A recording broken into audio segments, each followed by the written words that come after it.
Pronti? 1, 2, 3. Questa sembra buona davvero, veloce Cabiria GSO che prende il comando, al largo subito Boston Trio che è Numero partito 3, bene. Bellium Debuti, Poi in mezzo alla squalificato. pista il 10 di Zico, alla corda Balsamo Leone, quindi Attalo, poi Cole K del Ronco.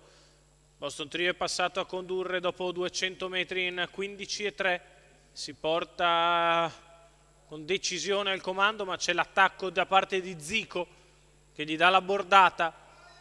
Zico che cerca di farsi quantomeno posto, 29,1 con partenza da fermo. I primi 400 metri di Boston Trio e Zico che hanno lottato e ora sono primo e secondo. Terza posizione per Cabiria GSO che precede Balsamo Leone, quindi Col e K del Ronco.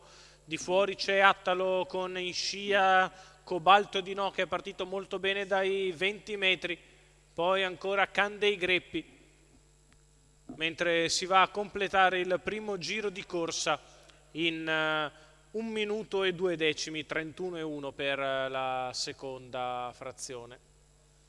Boston al comando, Zico nella sua scia, di fuori Attalo a precedere Cobalto di No, quando la metà gara se ne va in 1,16,1.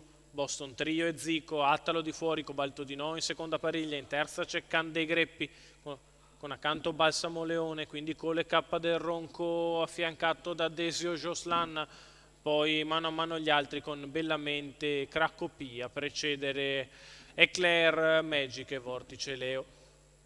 Si continua a viaggiare sul piede dell'1,16 con Boston Trio al comando, di fuori sempre Attalo, poi Cobalto di No, inizia a muovere Candei Greppi dalla terza pariglia. Candei Greppi dà il parziale sulla retta opposta alle tribune, scavalca il treno esterno e cerca di portarsi su Boston Trio e lo vola in un sol parziale. Candei Greppi si presenta al comando a 400 metri dalla conclusione, 2 minuti e 6 decimi il miglio di Candei Greppi che prende vantaggio agli avversari. È bastato un parziale a Candei Greppi per fare dispersione e lasciare gli altri a lottare le piazze. Candei Greppi entra in retta d'arrivo solitaria battistrada. Numero Candei Greppi 7, e Marco Vortice Stefani Leo, che vengono a vincere squalificato. come vogliono in maniera davvero disarmante. Esulta Marco Stefani, successo di Candei Greppi. Al secondo posto finisce Balsamo Leone avanti a Zico che finisce in linea con Cabiria GSO, 28 spaccato a chiudere il successo di Candei Greppi. Marco Stefani per Enrico Stefani, colori della scuderia Nitto. Davvero sparata da un cannone Candei Greppi, gli ultimi 600 metri volati. L'esultanza di Marco Stefani.